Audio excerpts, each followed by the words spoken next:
Liftoff will start in T-minus 10 seconds. 10, 9, 8, 7, 6, 5, 4, 3, 2, 1. We have ignition. It's time! 17 seconds from Game 7 or from championship number 6. Jordan, open. Chicago with the lead. Michael got a piece of it. It comes off. The Chicago Bulls have won their 6th NBA championship. Tying run at second, 2 out. Palmero over the head of Jenks. Uribe charges throws. Out! And the White Sox have won the World Series. To the far side around the 8-yard line to Hester. Under it and to the middle with the 15 to the 20. Breaks free to the 25 to the 30 to the outside. 40 midfield. 40 30 to the coast. 20 15 Hester 5. Oh! Touchdown!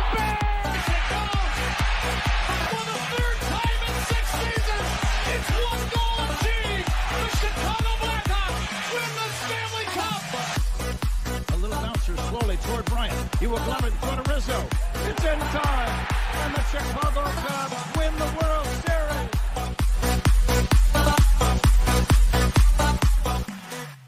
Series. What up, what up, what up? Welcome to Shawn and Maya in the morning on this TGI Mickey Ficky Friday. It's the weekend, baby. And I'm your boy, the SuperBack, Shawn Sierra. Thanks for tuning in. Man, it has been a week. It has been a week. Thank goodness gracious, great balls of fire. Let me tell you. Anyway, if you're watching us on Facebook Live, well, then I guess you found us on Facebook. And if you're not following us on Facebook, all right, what? All right, go to Facebook, type in Sports Zone Chicago, click the like button, and now you're following Sports Zone Chicago. All right, go to Shawn and Maya in the morning, like that page as well, so you'll be following both pages, not just one. If you're watching this on our YouTube channel, excellent. And if you're not subscribed to our YouTube channel, come on, man, get with the program. All right, go to YouTube, type in Sports Zone Chicago, click the subscribe button. Okay, and also click the little bell, and that's the notification button. That'll let you know anytime a show from Sports Zone Chicago is going live. You get it? You got it? Good. Now, if you're watching this on our app, yay. Listen, please don't tell me that you didn't know we had an app. What your problem is? What your problem is? Come on, man. You got to know we got an app, all right? You can take us with you on the go. So listen, wherever you get your apps from, it doesn't matter. Doesn't matter where you get your apps from, whether it's iTunes, Google Play, Amazon, Walmart, Kmart, 7-Eleven, Zayre, Zemsky, Macy, Montgomery Ward, Venture, Woolworth, Weebolts. Doesn't matter. Goldblatts. Just go there. Type in Sports Zone Chicago. Click, all right? Download it. Take us with you on the go. So not only do you get Shawn and Maya in the morning 3 days a week, not only do you get our other live shows throughout the week, and not only are they archived there like they are on Facebook, but I'll tell you what, we give you a slew. And I mean a slew of articles thanks to my man Clarence Council III. Big up to Clarence for keeping you abreast of all articles Chicago sports related. Now, if you're watching this on our Roku channel, I like that kind of party, baby. And if you don't know, you better ask somebody. Man, we have our own Roku channel. Yes, we do. So if you have a Roku television in the house, do us a favor. Download Sports Zone Chicago's channel to your television. Just like that, right there. You're like that, man. You're like that. All right? You're like that. All right? Put it right there next to Netflix, Hulu, Prime, Max, Apple Plus, Disney Plus, Stars, Showtime. Put it right there, okay? You can watch us on the big screen because, hell, we're on the big screen, right, Mickey Ficky now. You can also tweet the show. You can tweet us at Sports Zone Shy. That's CHI at Sports Zone Shy. Now, if you want to follow me, just me personally online. You want to know what I did? Well, let me tell you what I did. I mean, nice and easy for you folks. Nice and easy. One handle for Facebook, Twitter, Instagram, Snapchat, and TikTok. All one handle at the Shawn Sierra. If you want to follow my lovely co-host Maya Akai, you can follow her on Facebook and Twitter at the Sports Chica. You want to follow her on Instagram because you're an IG and you do it just for the gram? Well, just follow her at Maya_Akai. It's MAYA_AKAI. Man, we got a great show, but I need you peoples, all my peoples, to get interactive with us, whatever platform you're watching us on, whether it's Facebook, YouTube, or our mobile app. Leave a question or comment on that platform. It'll come up here on the screen. It'll come up here in the thread. We'll put it up on the screen. I'll incorporate it into the show. And that, my peoples, is what makes this the best Chicago sports morning talk show around. And that's you, baby. So bring them all. We want them all, baby. Questions, comments, smart answer, much, because like I always say, baby, ain't nobody scared over here. And like The Rock always says, don't just sing it, baby. Just bring it. Let us see. Let us see. Let us see who we have starting this off this morning. Patty Lara, good morning, man. Thank you for tuning in. Jeremiah. Yes, Jeremiah. What's up, Papa? So let me say hi to Jeremiah and Dito. I know Dito won't see this because he's probably at his last day of school. Oh, no. If he goes to CPS, then he's no, he has till next week, next Thursday. Anyway, when he gets home, I'm sure Pop will show him. Jeremiah and Dito, good morning. That's what I'm talking about. Black Diamond in the house. What's up, Papa? Thank you for tuning in. Hope you're having a good day. Levette Lee's in the Mickey Ficky house. Good morning, Levette. Thank you for tuning in. I appreciate it. My man Cornelius Squalls in the Mickey Ficky house. That's what I'm talking about. Good morning. Let me first say I don't like the Bears being featured on Hard Knocks. Plus, now I have to order an HBO. That sucks. Sons of biscuits, I tell you. I'll tell you. Hi, Michelle Walls in the Mickey Ficky house. TGIF, baby, man. And I had to do 50, actually 48 burpees this morning. I thought of you, Michelle. I'm like, man, he's gonna be busting my chops this morning. 48 burpees this morning. But man, it's been a rough week, man. I had a lot going on, and we did a lot of power snatches. So it's a lot of just throwing heavy weight around and screaming and yelling and grunting and all this other good shit. I needed it. Believe you me, I needed it after the week I've had this past week. So, yeah, Michelle, I thought about you, man. When I saw the burpees, I'm like, oh boy, he's gonna. Michonne's gonna have a ball with this one. James Ford, good morning, Baba. Thank you for tuning in. I appreciate it. Listen, I don't know a lot about a lot, but I do know this. More of the usual suspects will chime in as the show goes on. That, my peoples, I know. All right. Man, we got a good show for you. We got a great show for you. 10 o'clock, my man Ken Davis from the Under Center podcast is going to join us. We're going to talk a lot of Bears from 10 o'clock, probably 10:40-ish. All right, a lot of Bears talk. Man, you don't even know, bro. You don't even know.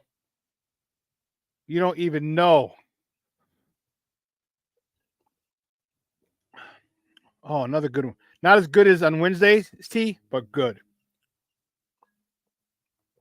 I think Wednesday's tea was probably in the top 3 cups of teas I've ever made. This one's slightly below it, but still great. Man, when I saw the burpees after the snatches this morning, I was like, son of a biscuit, man. It was 10 snatches, followed by 12 burpees, followed by 10 snatches, followed by 12 burpees. Then you go into another set of snatches, but at much lighter weight. 10 snatches, 12 burpees, 10 more snatches, 12 burpees. The cap was, what was the cap? 11 minutes? Cap was 11 minutes. The burpees slowed me down, man. I didn't even finish in 11. I finished in 12 something, 12:35, 12:40, something like that. Because the burpees kicked my butt. I went through the snatches, no problem. Boom, boom, boom. But then burpees got me, Michonne. They got me. I'm not a happy camper. Not a happy camper.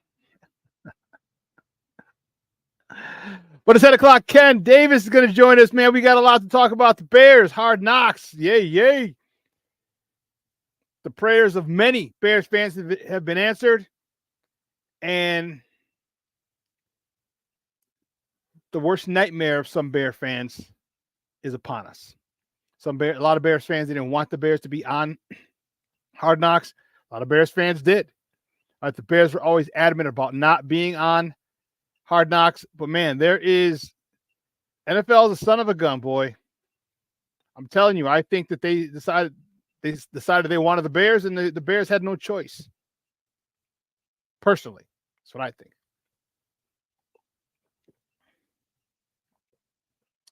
But what do I know? We'll talk about it with my man,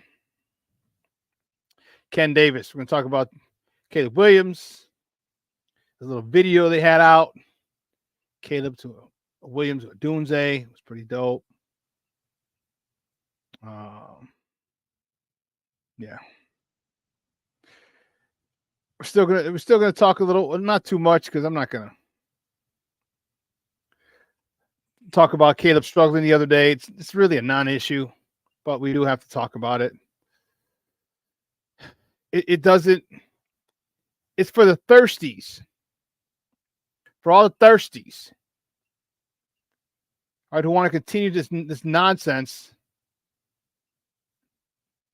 about Caleb and all this other stuff, and it's silly. Oh, snap. King Book of World. What's up, Papa? Good morning. How you doing? Every Friday up in this mug. Yeah, Mashawn, he doesn't want him, but I'm telling you, NFL might have made an executive decision. I think that's what the NFL did. In my opinion, that's what they did. Shorty, good morning, Papa. Top of the morning to you, sir. I think the NFL might have made an executive decision, say, hey, listen, you got the number 1 overall pick. You got Caleb Williams, the number 1 quarterback prospect to come out in years. Okay, you're on an upswing. He's not joining a last place team. He's joining a middle of the road team. Okay, you guys should make the playoffs. And if once you make the playoffs, you can't be on Hard Knocks. So I think the popularity of Caleb Williams, I think the popularity of the enticement of people wanting to watch and see Caleb Williams, number 1 overall pick, with a middle of the road team, and could he? That was ascending. Could he take him over the top? We'll see. I think all that had too much. The viewership, it was too tantalizing for the NFL to pass it up, and they just said, you know what? Sorry. I'm like, yeah, well, it is what it is. So, but yeah, it's going to be interesting. Then we got baseball to talk. White Sox still the worst team in baseball. That's all the White Sox we should talk. Cubs got their asses handed to them in Brewtown. So now the Sox are going to go up to Brewtown. We're going to talk about that. Chicago Sky is in action. Chicago Fire is in action. Woo, we got a lot. Telling you, baby, Chicago sports going on. Best sports town in the country. All right. Sorry, Boston. Wicked pisser. Sorry, Boston. Sorry, all my New Yorkers, all the New York fans. He's talking like this, like New York sports is the best, whatever. You know what I'm saying? Nah, son, nah. LA, they don't even care what the hell's going on over there. You got a bunch of other problems in New York, in LA. They don't worry about sports. Miami, yeah. All right. It's nice down there.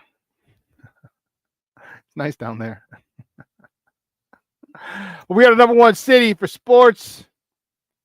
5 teams, 4 major sports. I like it a lot. So, how is are you guys excited? Put it in the chat. Talk to me about your feelings on the Bears going on Hard Knocks. Okay, put your feelings, your thoughts. We'll bring them up. We'll talk about them. I think that's an important topic for us to delve into. But guys, you know how we do. The first segment of every show is called Top of the Morning. It won't come just when you want it.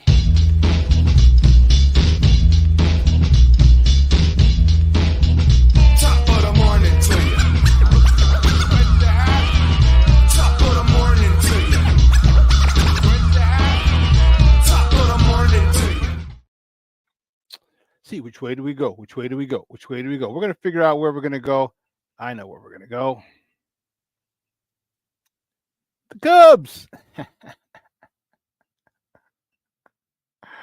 Oh, man, the Cubs. Cubs lose to the Brewers yesterday, 6-4. Jameson Taillon got the start. He got a no decision. He went 6 innings, 6 hits, 3 earned runs, a walk, 4 punch outs. Cody Bellinger 2 for 4 with a double, his 9th of the season, blasting his 8th home run of the year, driving in his 26th RBI of the season. Chris Morel was 2 for 4 with a homer, his 10th of the year, driving in his 35th on the year.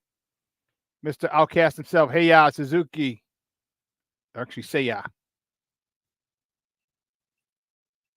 Suzuki was 1 for 2 with a homer, his 5th homer of the season, driving in his 17th and 18th runs of the year. Cubs got it handed to them in Milwaukee. There were a lot of Cub fans who went up there yesterday. It was hilarious. Saw a lot of people on my timeline had taken the trip to Wrigley North and wasn't very friendly up there. Wasn't very friendly. Well, the Cubs come home. All right. Licking their wounds. The Cubs open a weekend set against the Reds at Wrigley.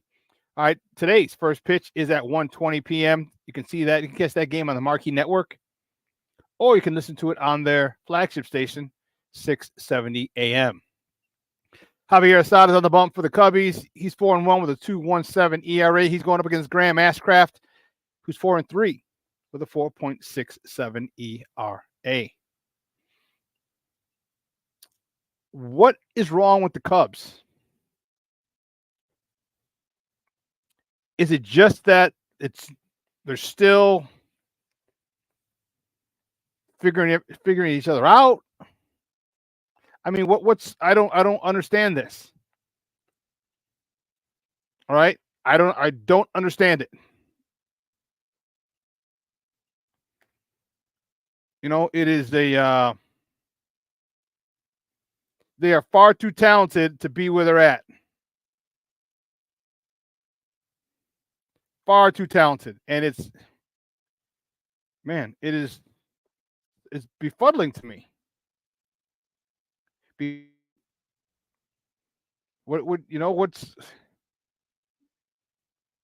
There's too much talent, too much. They got a good manager. Okay, so I just don't understand what's going on. I have no idea what's going on. You got Cody Bellinger back. I mean, wow. What else do you got to do? I don't know.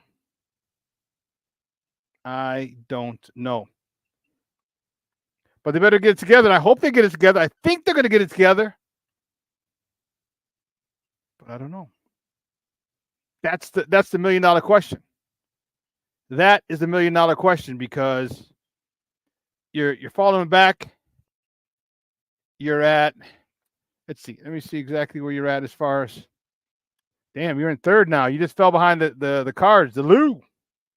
You're behind the Cardinals now in third place in the NL Central. You're just in first recently. Then you dropped to second. Now you're in third. I mean, you're a game and a half in front of Pittsburgh. But it's just unfortunate. I don't know what's going on with those guys. I really don't. I really don't know what the heck's going on. You know, and I'm not picking on you. I mean, kind of, sort of, yeah, but. And I'm not, yeah, I am liking it.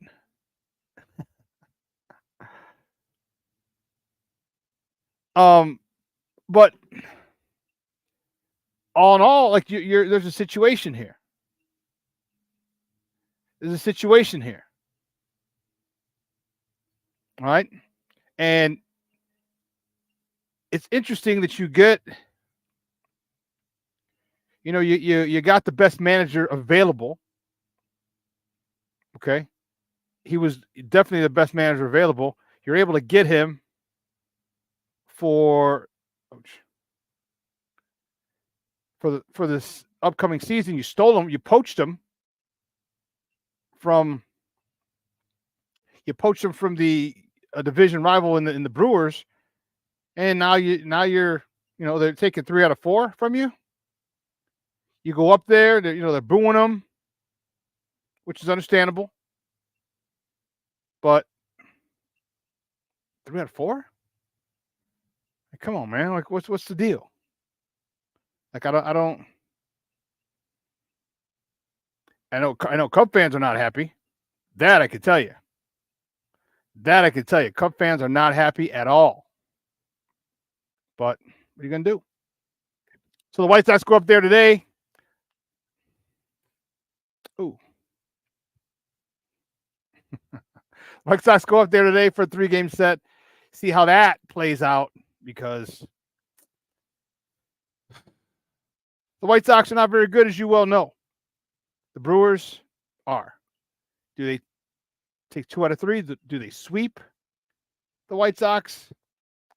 I remember I was up there 2021, 3 years ago. That was my 50th birthday weekend. And let me tell you, that was funny. That was really funny. That was the dead body incident. That was the my birthday weekend. That was the projects across from the hotel incident.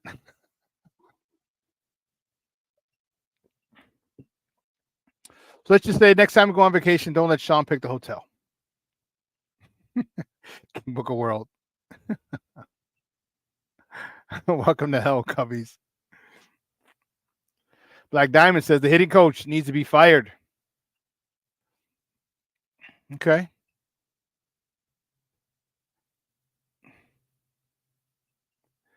Yeah, they're underachieving big time.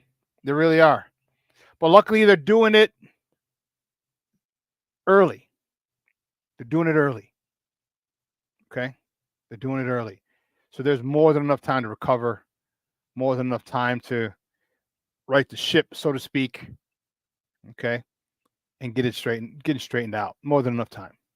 More than enough time. But listen, here's what we're going to do. We're going to take a quick break. All right?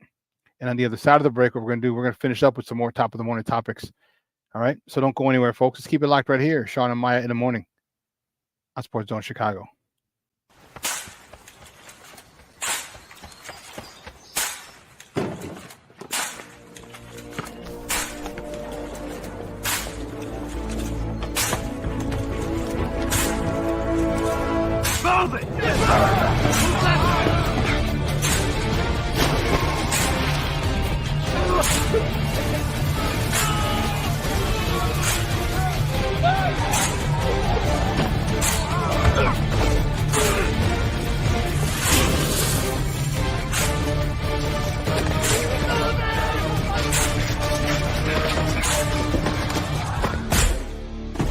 Many will hear the calling. Few will earn the title. United States Marine.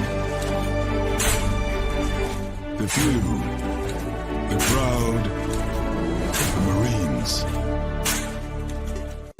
Hey, it's your boy, the SuperBack, Shawn Sierra, and be sure to follow Sports Zone Chicago on all social media platforms, on Facebook, Instagram, and our Roku channel. You can find us at Sports Zone Chicago, and on Twitter, we are at Sports Zone Shy. Also, be sure to download our mobile app so you can take Sports Zone Chicago with you on the go.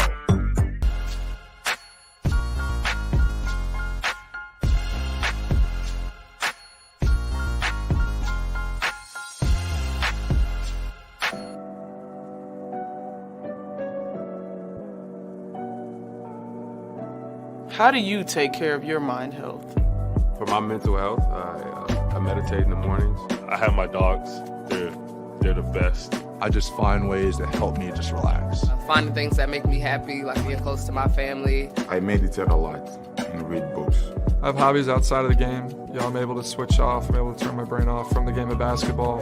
Your mind health matters. Your mind health matters. We are looking for a few heroes, mentors, trailblazers, innovators, a passion to change lives, spark curiosity, open hearts, and awaken minds, help students answer the question, who am I? This could be your calling, but this is no job, It's the journey of a lifetime. Be a hero. Be a teacher. Mental health and learning disorders don't discriminate. 17 million children and adolescents in the United States live with disorders like anxiety, depression, ADHD, and dyslexia. Less than half get the help they need to thrive. Help the Child Mind Institute change these children's lives. Visit childmind.org.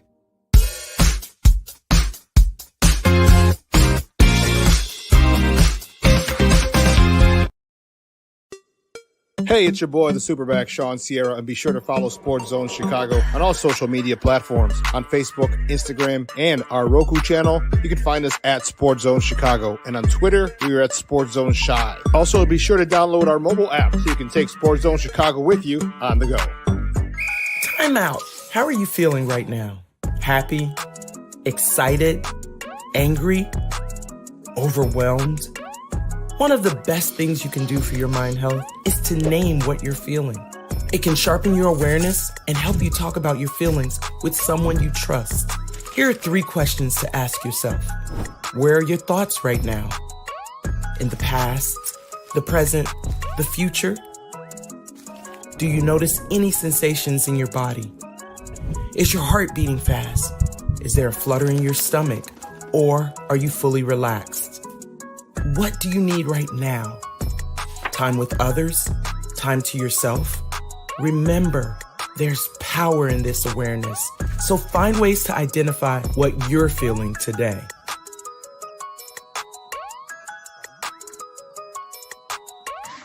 Hi, guys. Hey. Hi, Megan. Hey, Jessica. Megan, you're a tramp. Ryan Fitch told me you guys made out.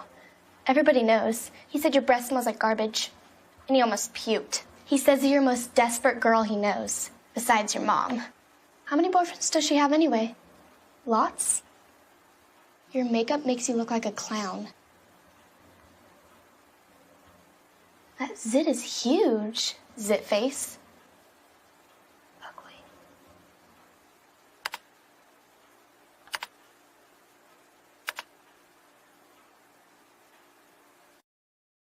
So that's going to be a big part of the story. That's drilled right field. Going back, Frelick turning and looking, and it's gone. Cody Bellinger, a home run, and the Cubs get on the board in the first. 1-0 on a belly bomb. This year, and he's been lights out. In the air, left field. That one back. Yelich at the wall. Gone! Off the bench, Seiya Suzuki, a 2-run pick. Up this left-hander, put a big swing on the ball and hit one out of here. That's drilled right field. Well struck. Frelick back. Frelick at the wall. We are tied. Christopher Morel fired up. Hadn't homered in his last 15 games. And it is 4-4. JD, how far did it travel? Far enough. 390. Welcome back to Shawn and Maya in the morning on Sports Zone Chicago. Those clips courtesy of the Marquee Network. Those were the Cubbies yesterday, losing 6-4 to the Milwaukee Brewers, the first place Milwaukee Brewers. Ain't that something? Ain't that something? Like, you poach their manager. You poach their manager, and you're expecting big things. Like, all right, now we have the edge, managerial-wise. We got Belly back. We got all this back. We're in a good spot. And then the players underperform. Because here's the thing. You know, I don't feel bad. But Council's in a tough spot. He understands the pressure that's on him. He understands that he's expected to win, to compete for the division, to win the division. All right, he was a missing piece. Like, you wanted, like, don't get me wrong, this talent, this lineup isn't loaded with talent, but it's got more than enough. And the thought process was, you take the skipper, the best manager on the market, one of the best managers in the game, you bring him 90 miles south, and he'd be the difference. Well, he very well could be, but right now he's not.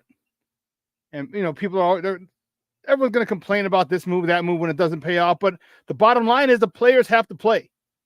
Players have to perform. It doesn't matter. It doesn't matter what the manager does. The players have to perform. It's that simple. They have to.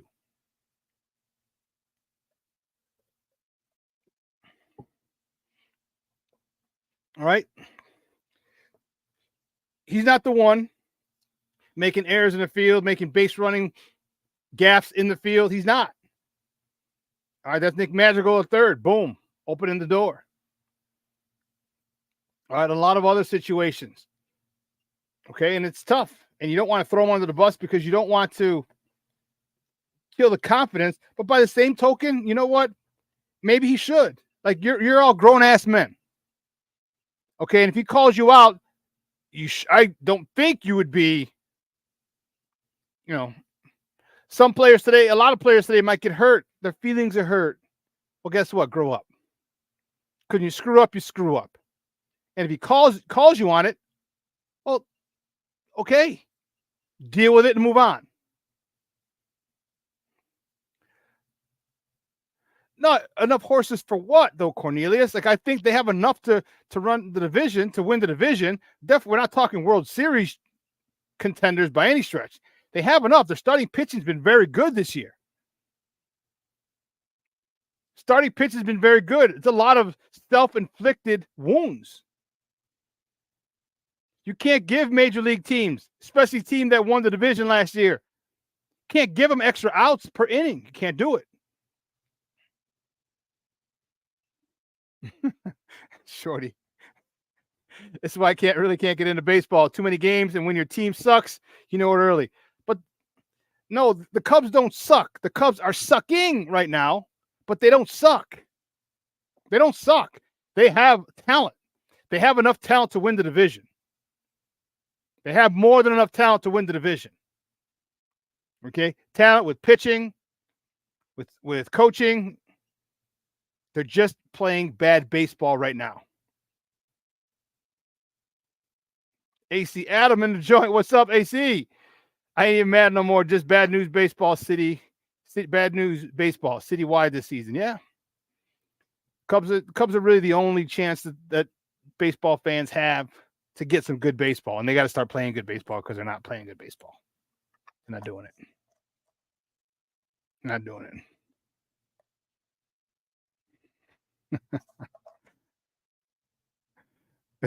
That's awesome to hear from you, Shawn, of all people.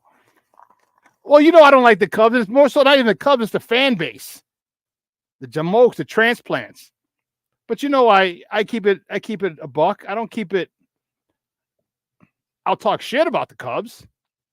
But my analysis, I'll give you a fair analysis. I said the Cubs I was one of the people on record saying the Cubs were going to win the division this year.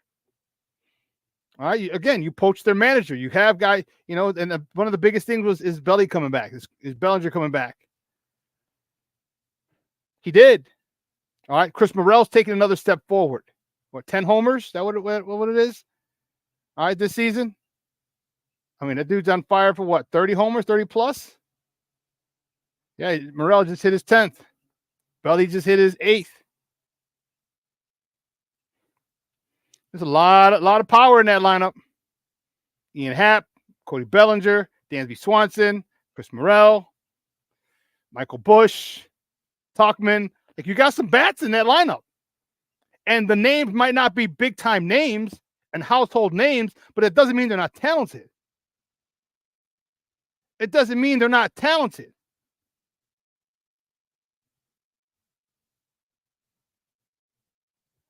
All right, enough with this. I know where they can go. I could tell you where they can go. I could tell you where they can go.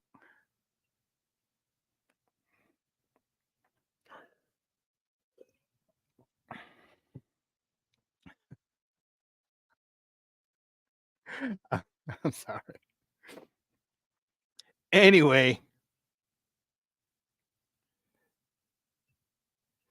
Let's do this. The White Sox, they set a 3-game set They're going up there to take on your Brewers. So you rooting for the Sox, Cub fans, or what?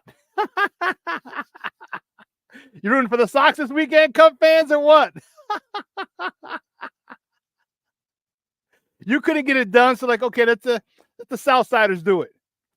Southside. Listen, if the Sox take 2 out of, first of all, if they sweep it, you're never gonna hear the end of it. I don't think they're gonna sweep it, but if they do, or if they take 2 out of 3, if they win the series, you're gonna hear it from me, Cub fans. You're gonna hear it from me. Let me tell you.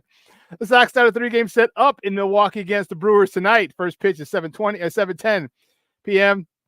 The game's on ESPN Plus. I also think it's on, let me double check. I believe it's on NBC Sports Chicago as well.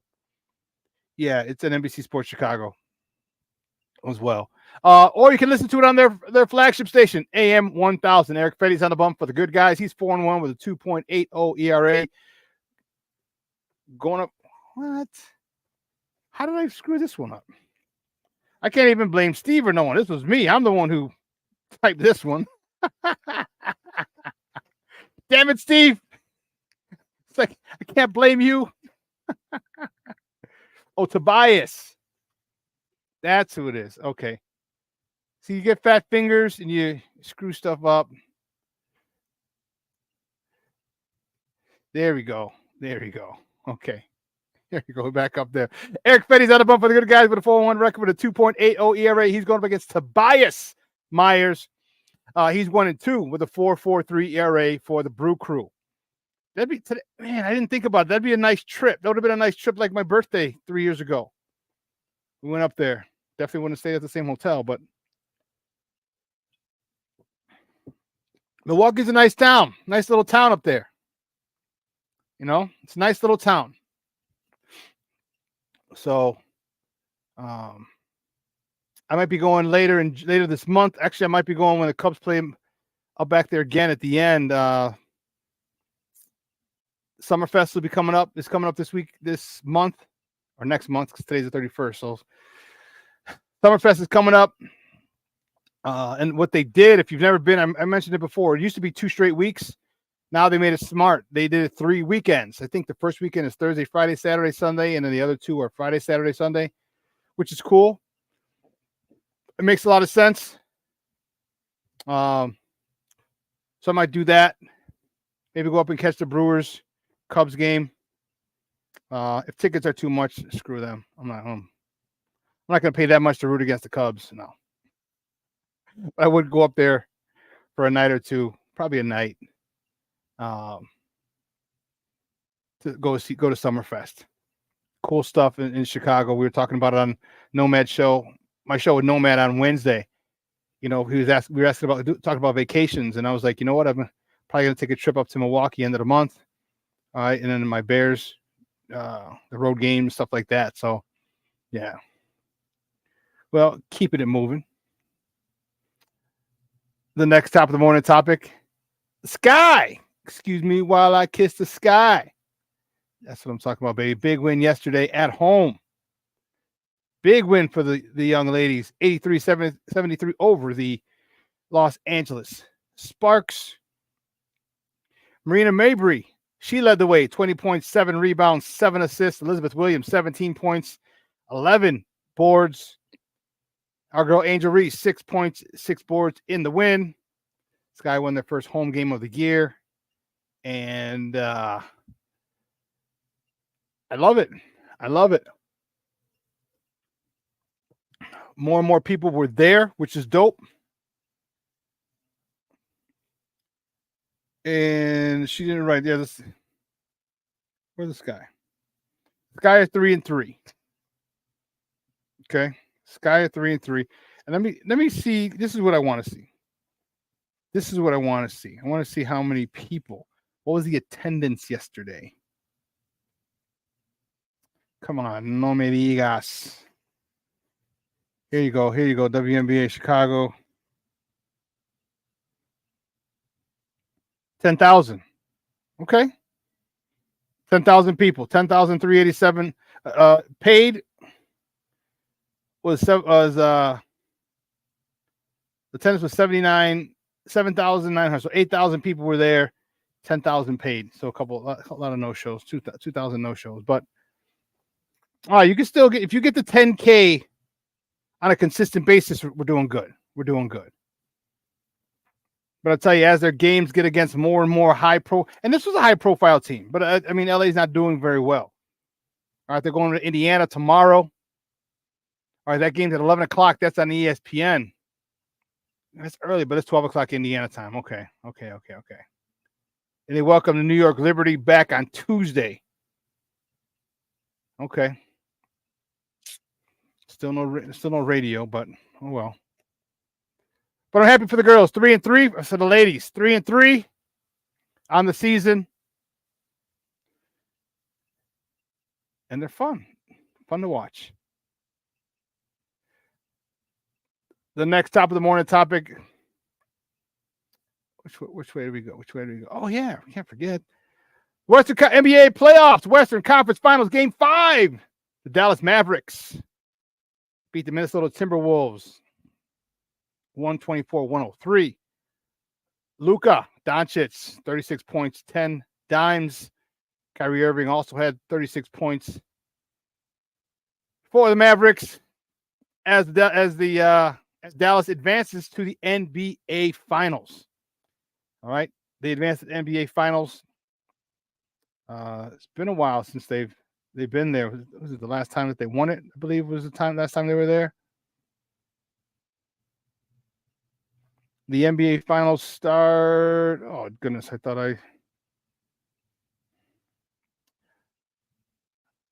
I had it written down, but I didn't. Yeah, the NBA Finals start in June. Obviously, because tomorrow's June. But trying to give you the dates, because that's going to be an interesting one. It's going to be a very interesting one, and watch how these play out. The finals are going to be Thursday, June 5th. Game 1 at Boston. June 6th, excuse me. Thursday, June 6th at 7:30. So they got a couple days off, and they always do that. They'll give them a couple days off just to let their bodies recover. All right, for travel. So it's Thursday, right? June 5th, June 6th. So they'll probably go out there the 4th. All right, practice the 5th, get ready for the game the 6th, get out there early, relax. It's going to be, I'm excited. The Boston Celtics are going for their 18th NBA title. And, they're in a tough situation.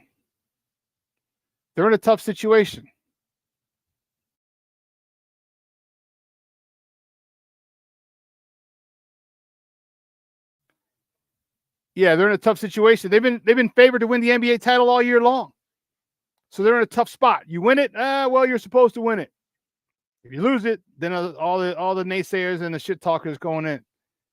There was I think I mentioned it to you. A guy placed $1. It was under less than $1 bet. I think it was a 5-leg parlay. All right, a 5-leg parlay. 4 major sports. Or 5. It was a national championship football, basketball, Super Bowl, and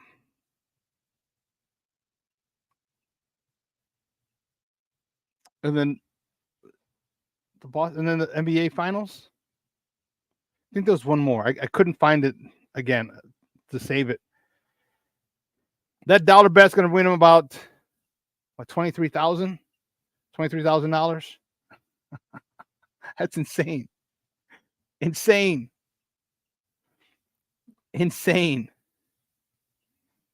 For a dollar bet. But you have to get the champ. I mean, think about it. Get the championship games right. Hell, it's hard enough to get one right. For a parlay to get 4, 5, or 6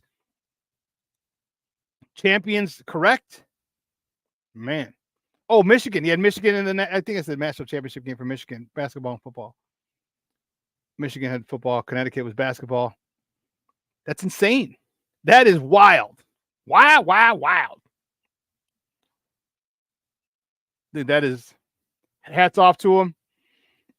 You know, because I'm not a gambler.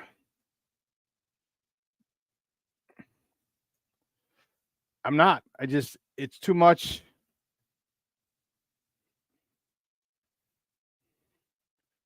Too much. I work hard for my money.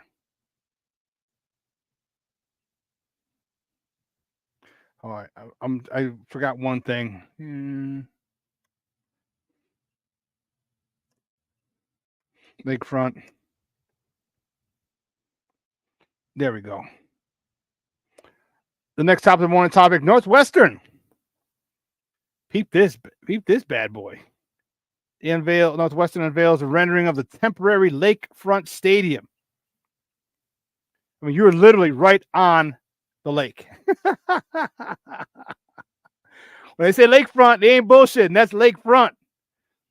Halftime, you can walk down, smoke a cigarette on the rocks over there. Put your feet in the water.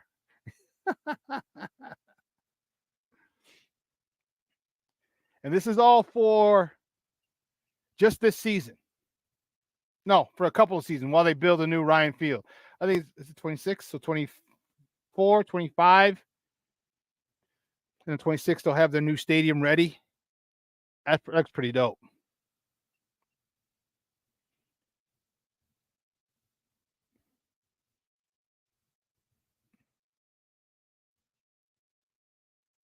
According to this, it looks like the Cubs owners decided we won a World Series, so now we're good for another 108. Yes, Sox next week. Sox and Cubs at that hellhole.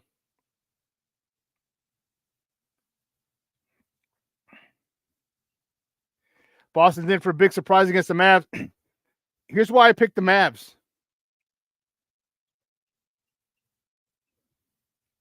Here's why I picked the Mavs. You have not one, but two closers. And the closers are guards.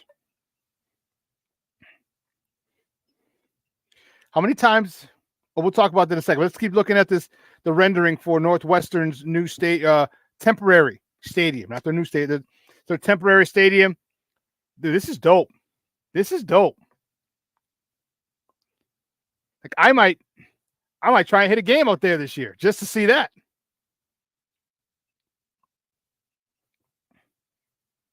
That looks dope. The only thing, if it gets cold and that wind is coming off the lake. Look at those stands I would assume that's the visitor side, but look at the stands right by the lake. Those are not tall stands. That wind comes whipping off the lake. It's gonna go right over the backs, into the backs of the opponents, and into the face of Northwestern. That wind is going to be a bitch. Look at that. I mean, it's dope if it's a calm day. If it's not cold and windy and blustery, yeah, it is beautiful. Man, September and October games will be dope. The sun should be right high up in the sky, not off to the west yet, because they usually play early in Northwestern. But man, don't let that wind come off that lake, boy. Don't do it. Don't do it.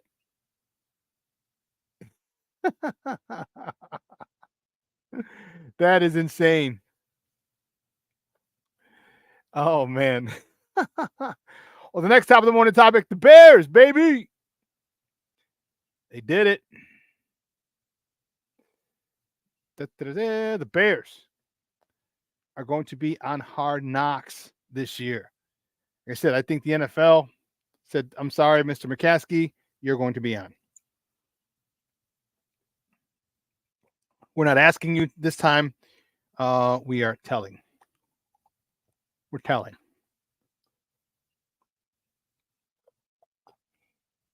I just think that it's too much of a you can't lose that opportunity. You can't. It's going to be a max. You know, Caleb's the #1 overall pick. And unfortunately, the Bears got the triple crown. The trifecta. 3 strikes and you're out. So first they have Hard Knocks, which they don't want. Okay. You got Hard Knocks. Okay. Then you have the Hall of Fame game, which most teams don't want because you got to field the team early. I mean, granted, you get to practice. You get more practice in. You get to practice earlier to prepare for the game. And then you have your trip to London.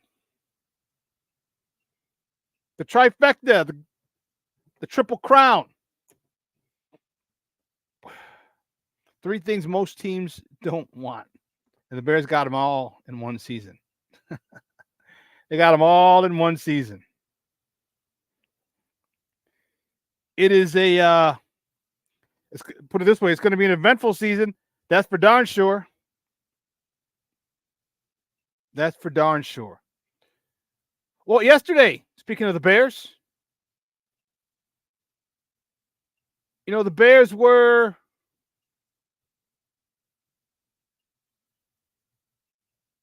no.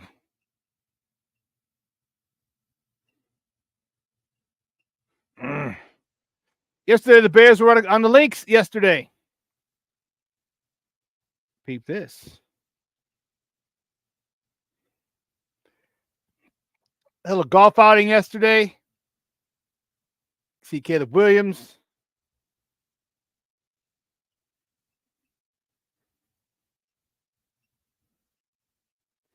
I'm not sure who that is. You got Coach Eberflus. Eberflus looks like a Russian spy, a Russian bad guy. Think of all the movies you've watched. He looks like a Russian bad guy now with his facial hair. I'm not saying. I'm just saying.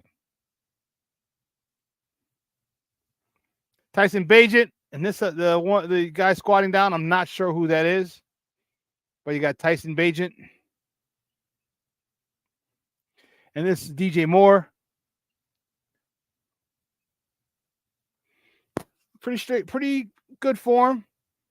Pretty straight left arm as he prepares to swerve or use his torque and twist and send that ball flying. I think it's cool. It was good.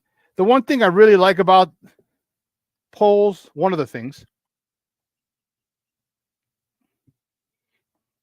we've seen him do a lot of team building activities. And that is important. That is so cool. For the new players, for the old players, for the staff, it is imperative that you do cool stuff with your team.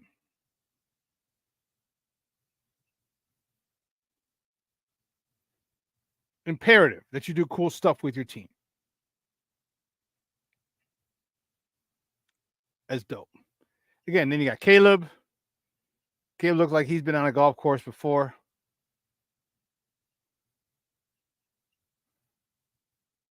Yep. Yeah, that was dope. Looking at a couple of the excuse me. Jay Grizz, what's up, Papa? Good morning. Thank you for tuning in. Folks, party in the lake going to be warmed up. All the Tito's. Yeah, you said those tailgates are going to be lit. Hey, you know what will be dope? Take a look at this again real quick. Let's take a look at this. Like, is there a place for boats to dock? You know what I mean? You can't pull right. I don't think you can pull up right to the rocks. It's not deep enough. But if you built a dock, a portable dock, or 2 of them, 2 or 3 of them, they go out 30 feet, 50 feet. Hell, you can do it. You have a big enough endowment, and you're good. 100 feet. All right. Boats can just pull up. People get off. Pull just like a taxi. Just like a taxi.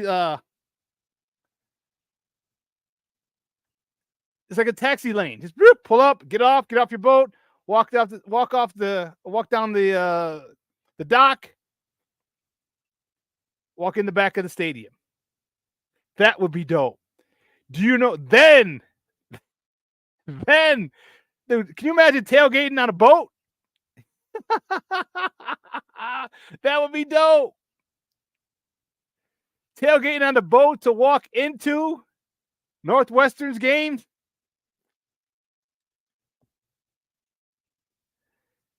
That would be phenomenal. And yes, the Tito's, Jay Grizz, would be flowing big time. Big time.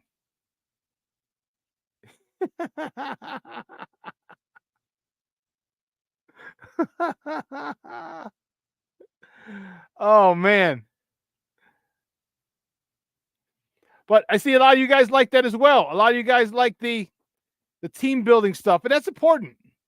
It's really important. You know, AC Adams said, hey, I've been saying HBO all the way, or was on the way all along. Okay. But Shawn, yeah, because eyes want to see. All eyes on Kayla, all eyes on me. Jay Grizz, yep, nice to see the building of team chemistry. I'm telling you, those are fun. Those are fun. Oh, you think that was Braxton Jones that was squatting down? Okay. I don't know. I didn't see it. Let me see. Let's check it out. No, that doesn't look like him. I don't know who that is. You can't see it, but my face is all up on the screen. Yeah, I don't know.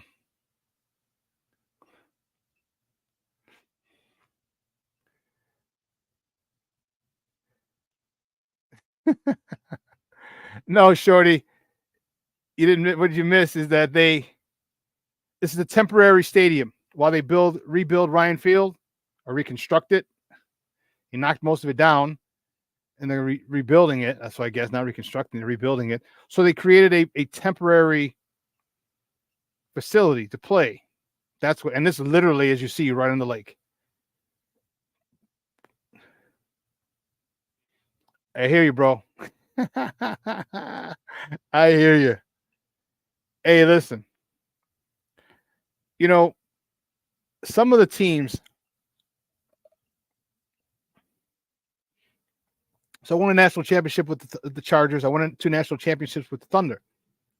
I'm fortunate. 3 national championships. And one of the best things is the chemistry that you're talking about. And what we did, like we'd always party. So we had good sponsors with the Chargers, and we always go to their bars and just patronize that establishment, right? And it was dope. And then with the Thunder, we would either party in the parking lot after. We tried going to a couple bars, but we got into too much trouble because people didn't like big guys trying to hit their girlfriends or whatever, or their girlfriends excited about a big guy, whatever. We've always had the greatest chemistry. We went down to Miami, we got into a big fight. A couple people got arrested. It's crazy. So the teams with chemistry are usually the good ones. All right, usually the good ones. So I'm glad to see that Ryan Poles is really getting them out as a team and doing a lot of cool stuff. Because to me, that's important. All right. But what's also important, we got to take a break. And on the other side of the break, my man's in them. Ken Davis is going to join us. We got a lot to talk. We're going to continue this Bears talk. Talk HBO Hard Knocks. We're going to talk Caleb should be benched or cut because he threw 7 incompletions and the 7-on-7. Who's the next who's the starting quarterback? Is it Tyson Bagent because of that?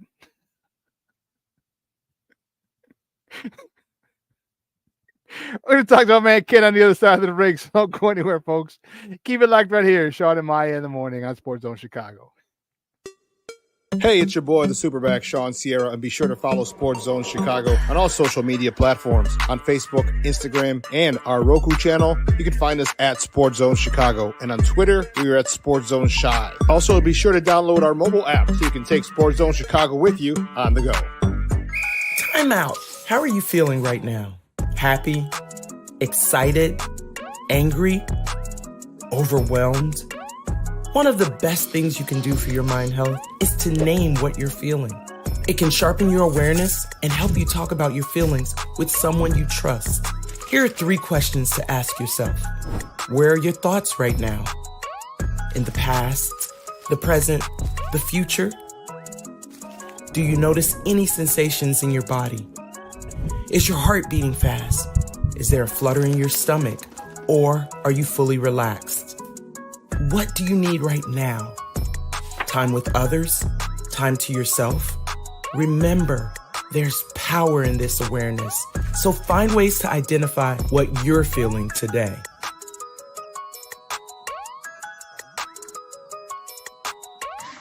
Hi, guys.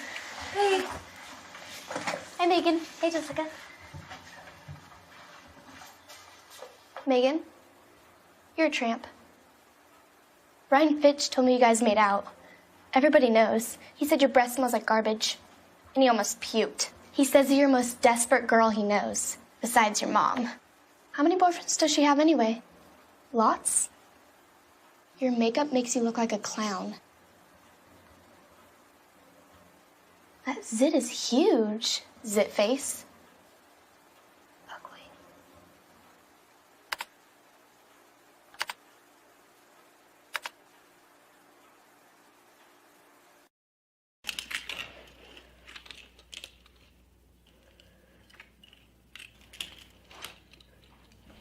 Hey, bud, what you doing? I'm playing with cars. Cars? Can you show me what a car does? Whoa, whoa, whoa, whoa, whoa. Hold on a second. First of all, this is a school zone. So you need to put down your cell phone, stop texting, and let's get to driving. Now you're coming up to a stop sign, right? You need to slow down and stop before you hit that Y line. I want you to look left, right, left. You don't want to get hit by a car going on your left, and to your right to make sure you don't get sideswiped by a guy coming from your right. You're coming, and you see a crosswalk. You better slow your horses down, because the #1 rule of driving is always yield to pedestrians. Now stop, pull over, and you are done driving. Gosh, what do they teach you kids in school nowadays?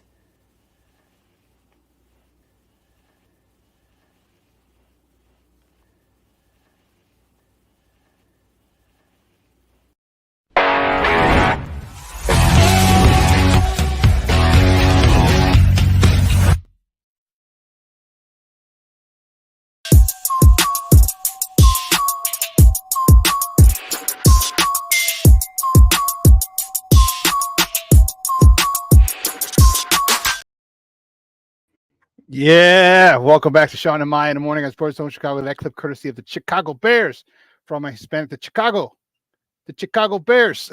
I don't know why I'm in a weird mood this morning. 18 to 15 over 29. 2 rookies picking on a second-year player. That was nice play. Now, just because of that, kids have thrown over 7,000 yards. Like, relax. Roma Dunze is going to have 1,500 yards and 36 touchdowns. Like, come on, people. It's one play, no pads. Take it easy. It's nice.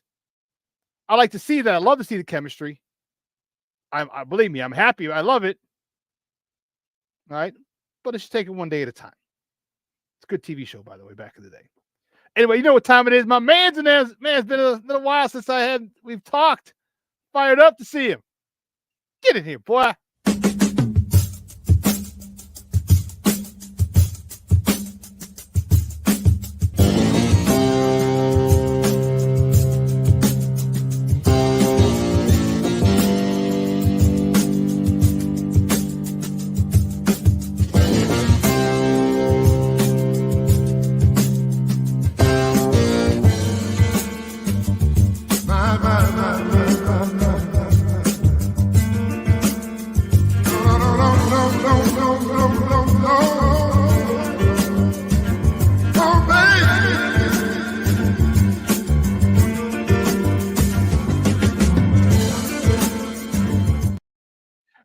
What's up, Ken? How you doing, big dog?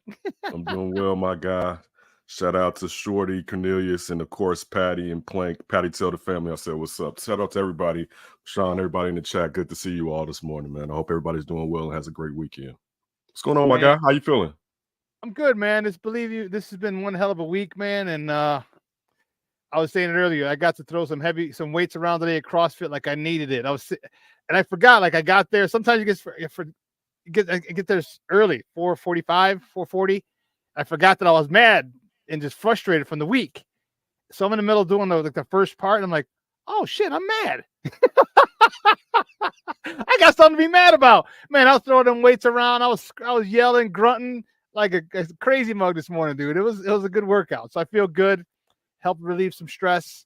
Good. And help me relieve some stress, man. It was nuts though. But yeah, things are good, man. Things are good, especially after the workout this morning. So good for you, man. Shout out. I hope the mom's doing well. What up, Jay Grizz? Yeah, Shorty. I finally clicked. It clicked on. Shawn said it to me enough. Pronounced it so I can get it right. So, all right, but yeah, man, I'm happy, man. How's the mom? How's mom doing before we jump into mom's good, stuff? Man. She just left. Warren's going to get her finished up the week strong for her CrossFit class. Nice. And so funny thing, my aunt might start going with her. Her sister, good. Might start going. This is where did she live in a 2-flat with y'all or whatever back in the days? No. It seemed like y'all used okay. I thought okay. One of them did live in a 2-flat with us. Yeah, I'm going through your family history on this. But no, you're right. We did live in a 2-flat when we lived on Fairfield when I was in grammar school and high school. And one of my aunts lived on the first floor, and then she moved up to live with us. You know how Mexicans are, like 13 they're 8 in an apartment. You said that. I didn't say that. I did because I'm Mexican. And then my other aunt moved in downstairs. Another aunt moved in downstairs. That's why the aunt who owned the house lived up with us. That used to keep us straight. Man, who you telling? You can never no sneaky links. You can't sneak friends in. Couldn't sneak girls in. Nothing. You could never have people over. I got people everywhere. And my aunt who lived downstairs, she was a nosy one. She was a nosy one. If it was 45 degrees or warmer, her ass is on the stoop. She's on the stair, just hanging out in the neighborhood, watching things for like hours at a time. We're like, did you know that such and such? I saw a lady going into that dude's house. She doesn't live there. I'm like, oh, tia. Oh, tia. So that's how it was doing it, man. That's how it was growing up. Had to do my dirty stuff away from the house. Yeah, well, I did a mixture, but that's not a discussion for today. Those memories are fading, Shawn. Those memories are fading. Those black and white memories from back in the day. Well, let's talk some football, baby. Our Bears. Did you think this would happen? I did not.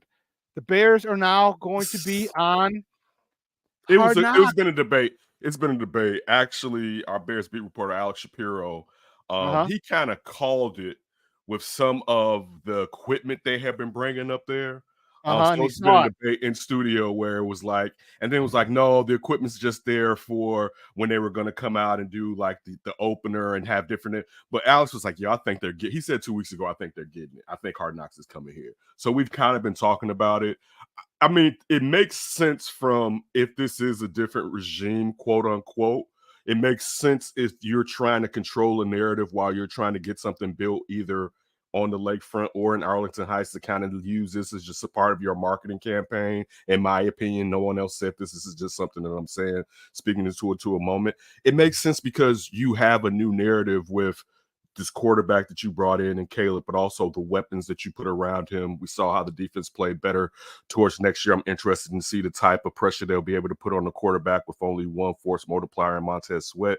It makes sense to do it now because the chips are in the Bears' favor. If the Bears have a decent year, people are going to be like, yeah, that's what I expected. Even if you look at the schedule being lopsided with the back end of the year where it's going to be demonstrably harder for them towards the back end of the year, it gives them an out where we have fans to be upset, but we'll kind of be like, yo, but look at how the schedule played out. So it makes sense. Why not where the nation – also think about it like this.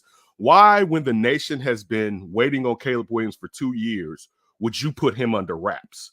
No. You open that up and let everybody continue to follow the storyline. Why would you smother the storyline when the storyline benefits your brand, right? So, and then also, I wonder, I'm thinking while I'm talking, I wonder if, not to say that Caleb can make them do anything. That's not what I'm saying. But I wonder if there was more interest from players like, yo, let's do this, because it helps their marketing just for themselves. So for me, it makes sense for them to do it. Let's remember the team basically gets to decide what goes out on television. So that was my question to you, bro. That was my question to you. Did the NFL make an executive decision, say, this is not a suggestion? Because the NFL, it wants to market this because you have the number one quarterback, you have in the third largest market, but you also have a huge market for him back in the DMV area because of where he's from. So now you got two large markets that really, and there's that East Coast bias. Remember, because we know how huge that plays in everything when it comes to sports and news, period. Do you think, and I think the NFL said, yeah, this is not a suggestion. What about you? I think the Bears will get the last say because of how old they are as far as ownerships in the NFL. I think they get some leeway. Again, it was down. They had to do it. But I think if the Bears were really like, hell no, we're not doing it, I don't think Roger Goodell can force them to do it, if I'm being honest with you. I don't know if he has that kind of power, being that he works for them at the end of the day. So I think, again, I will say this to your point. I'm sure the NFL was like, yo, this really makes sense. And I'm sure that there were voices in Hollis Hall that said this really makes sense. And that the NFL and those voices in Hollis Hall finally got to the family, and the family was like, all right, we kind of get what you're saying. Let's go ahead and do it. This is, again, my opinion. This does not mean that it's valid. This is just what I think may have happened. Yeah. I just think the NFL said, yeah, you know what? We're having it there. To me, just because there's just too much money, too much interest in Caleb, too much interest. Caleb is not. But you don't think Kevin Warren knows that too? Oh yeah, I think he does, and I think he was probably the conduit. Right. But he probably. I would think Kevin Warren. I would think it wouldn't be crazy for Ryan Post to kind of be like, compared to when he first got here. Now he got like dog. He got the supercar with the rims on it and the AMG kit. You think he doesn't want to take it out in the street? Like, you know what I'm saying? Like, nah, I'm gonna keep it in the garage. Like, nah, I want you to see. Look, you know what I'm saying? Like, look at this. Look what I built. Right? Like, no, people we have, and some of us try to suppress it, a need to show out. You know what I'm saying? It's a need to say, look at me, or look at what I've done. So it's particularly with a outward facing job. Right. So this, like, we can actually see what you've done. It's on the field. So, yeah, if you're going to see what I've done anyway, let's put a flashlight on this bad boy and intensify the glare. So for me, I think it was a both with what you're saying. I think the NFL definitely is like, look at what you got. Let's do this. But I also think inside of Hollis Hall, there were people that was like, yo, I think this is probably time. And it helps. I don't know if it was who said. Shorty said, I'd rather next year. And I kind of agree with you. But the thing is, Shorty, the fact is next year, if it's not working, we really on their ass. This year, they got a little leeway with it. Right? See, that's why this year it's not going to be as imperative, because we like, he's a rookie. One, they got a new offense, and it's only Montez Sweat pressuring the quarterback. Right? So next year, where you would think there should be another pass rusher, the line should be better. Caleb is in his second year in this offense.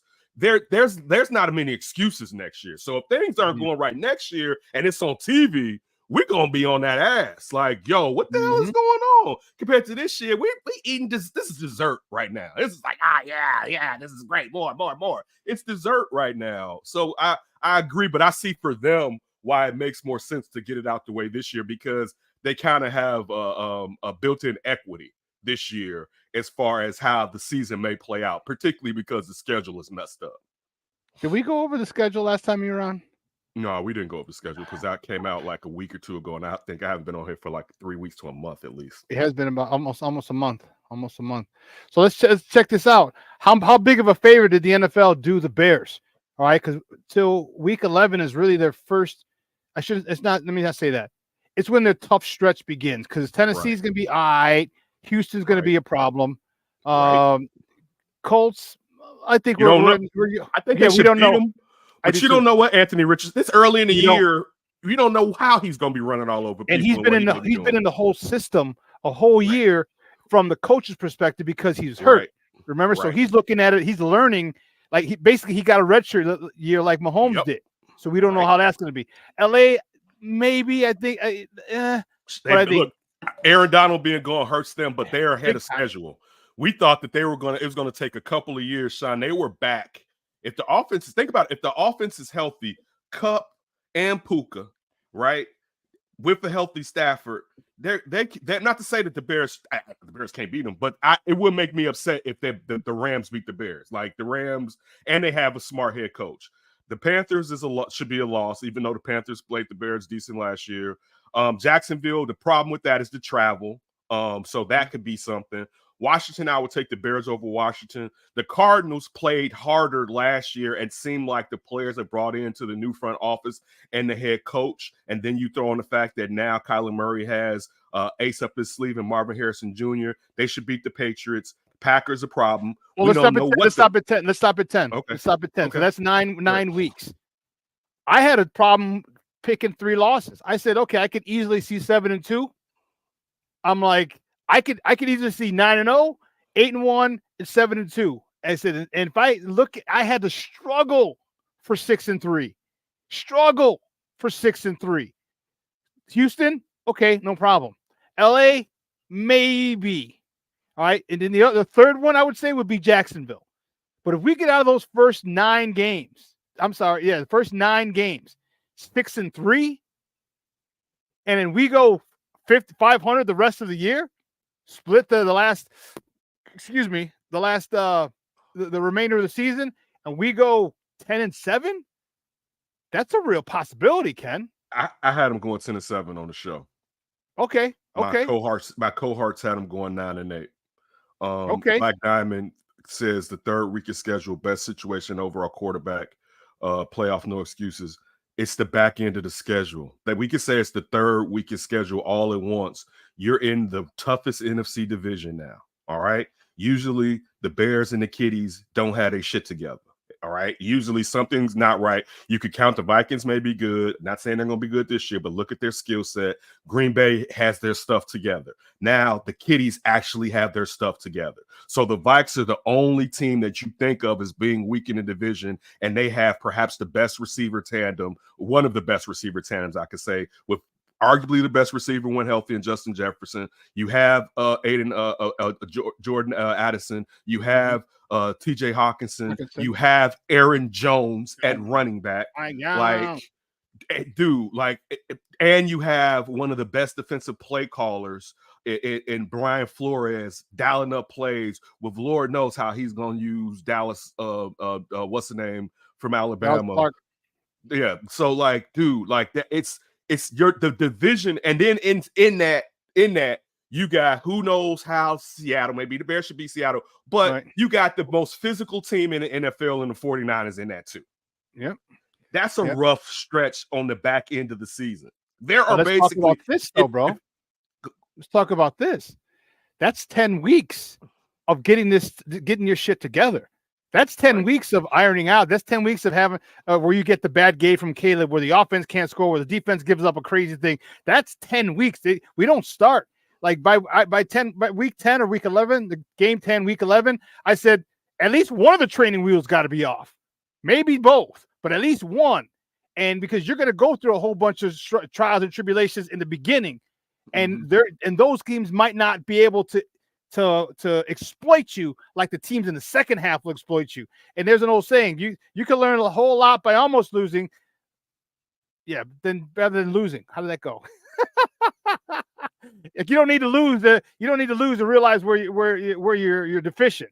And I think some of these teams in that first 10-game stretch or 10 weeks. Parity, Shawn. This is parity in the NFL. Yeah. We don't know what these teams are going to be till they get on the field, to be honest with you. There's going to be one of those teams at the front half that we look at as nothing, meaning we're going to be one of those teams in the playoffs that people are going to be like, how the hell did they get in the playoffs this year? So it could be for all, like, we know the Texans are going to be good.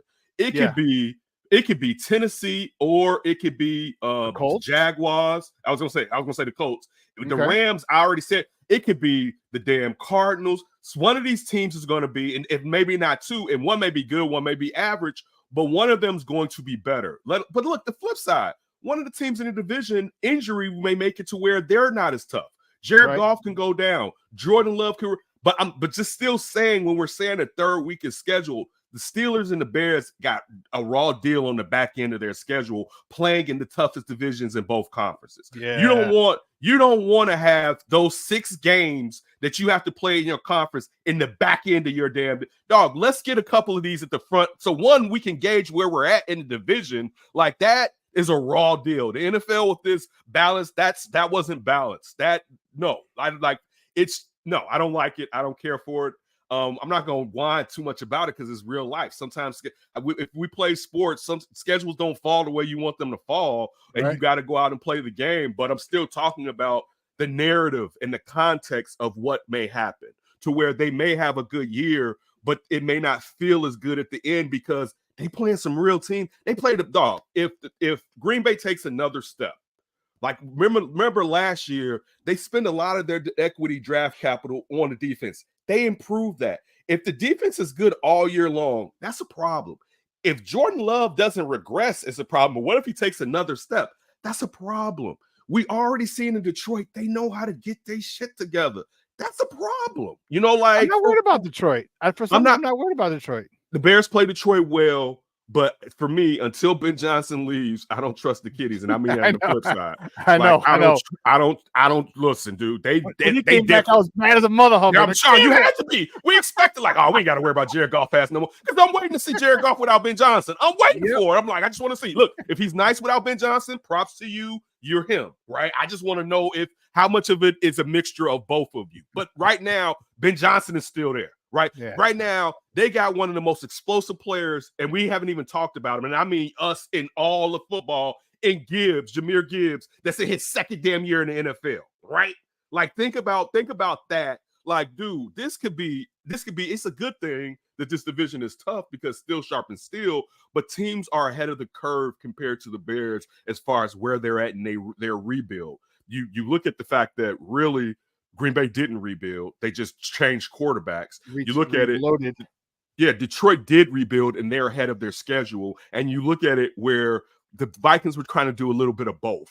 But still, in doing both, they still have some talented players, and they have an offensive-minded head coach and one of the better defensive coordinators in the NFL. I'm just pointing out it may not be easy at the second half of the season. Again, I don't think it's going to be the worst thing for the Bears because they may need to go through that. I'm just saying I think it's unfair, but life is unfair. Guys, we're joined by Ken Davis, host of the Under Center podcast on NBC Sports Chicago. We're talking Bears football here on Shawn and Maya in the morning on Sports Zone Chicago. Yeah, I'm okay with it. I like the end of it because I want it. If the Bears weren't in a situation that they're in, I like the first 10 games where they get to iron all this shit out. They get to iron it all out where they can't. Most likely, there aren't a whole bunch of teams that are going to exploit them for their mistakes.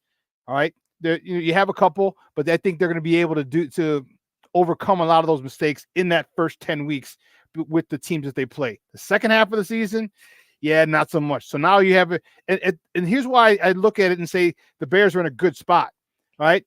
Caleb Williams has been working with this offense for months now. All right. His quarterback coach and Waldron are friends. All right. So, he's worked on he's seen formations. He's seen, worked on cadence. There's a lot of things he's done prior to even being drafted than most quarterbacks. So he's got a handle on that. So that didn't come into OTAs. He came in learning that. All right. Then you got the Hall of Fame game. All right. You get to practice earlier. Okay, because of that game. So now you're more. Then you get a game in. They might have a series or so, maybe 2. That's about it. But nonetheless, it's still game action. All right. That extra time that they had, to me, is going to help determine. It's going to help those training wheels come off sooner. Because I would have said the whole year, or maybe week 15, 16, 17, 18. All right. But all this extra stuff that they have, I really think some of the training wheels come off after week 10. And man, I know Green Bay's tough. I know Detroit's tough, division winner. All right. I know Minnesota's tough, but damn, we might be pretty damn tough too. So I'm excited about the way it played out. But next year, sprinkle them around a little more. Cause I don't want to deal with, cause we don't know what we got yet. We don't know the chemistry yet. You have your bye early too. So this could be attrition, right? Yeah. So the thing that they've benefited from also with Foose giving, regardless how we feel about him, he's shown the ability to adapt and how that, but there can be a boot improvement after the bye. You take your bye early this year. You know, you got a mini bye with the Thanksgiving game, but still that, and again, I'm not taking away anything that you said because we don't know how this year is going to play out. Let me lead with that. These are suggestions and hopes. But and I said the same thing I said about other teams. It could be injury. And it could be a situation where the Bears aren't a key player is hurt down that stretch, but that could be on any team. So I'm not, again, trying to be murky dismal and make it seem like, man, this is going to be bad because I don't know how the season may play out. I'm going in the season with, of course, like any Bears fan, when it makes sense, particularly with hope in my heart. But we got to see, you know what I'm saying? We have to wait and see how things gel. You got a new offensive coordinator. You got young players, you know, you were talking about pump the brakes on Rome, getting 36 touchdowns. It's something that we've been talking about on the show. How many receptions are out there for him? When you're talking about offensive coordinator likes to play in 12 and 13, you know, like what are the realistic expectations for Rome being what would be viewed as the third wide receiver right now? I'm sure there may be packages where if you're in 12, he may be the other wide receiver out there, but still you know, I was just they got to feel it out. You still got a young QB that I think is exceptional. We got to see how this offensive line plays this year. Is it attrition with them? I think I'm always a huge Tevinjenkins fan. How healthy will Tevin be this year? What will they get out of Nate Davis, particularly when we're talking about what could be considered an undersized quarterback and how much more important those guards in that center are and opening up lanes for that quarterback to be able to see down the field.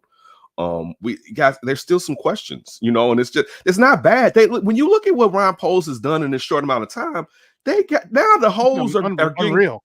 They're closed up. Now you can really start saying, all right, I need another tackle. I need a go. Like, it's not the open that it was fine, for instance, that he only had 5 picks or whatever in this draft this year because of the fact that you close so many holes. But still, you know, or 4 picks, but still, it's going to take some. We'll see. You know what I'm saying? I'm interested in finding out. I hope it goes well. I'm here for it. I'm here for it, man. I'm thinking Rome has a sneaky good year, and here's why. There's no way on God's green earth you can ever roll coverage or double team him. There's no way. That's malpractice as a defensive coordinator. Now when you have DJ Moore and Keenan Allen out there at the same time, there's no way. On God's green earth, there's no freaking way you can ever double team, because then you're saying, you know what, DJ Moore, Keenan Allen, you beat us. It's not what a defensive coordinator does. You don't ask people who've beaten other teams who have a history of that in the NFL to beat you again. You don't do that. By saying that, I say this. He's going to get the 3rd best cornerback, period. And that's at best. Because what if the number 2 cornerback's hurt and 3's got to go to 2 and then 4's got to come to 3? Or the guy's coming off the street is coming on to 3. So now Rome's going to have, oh, man, wait, I've been up against number 1 corners, traveling corners with me all in college, and now I got this dude who's been on the street.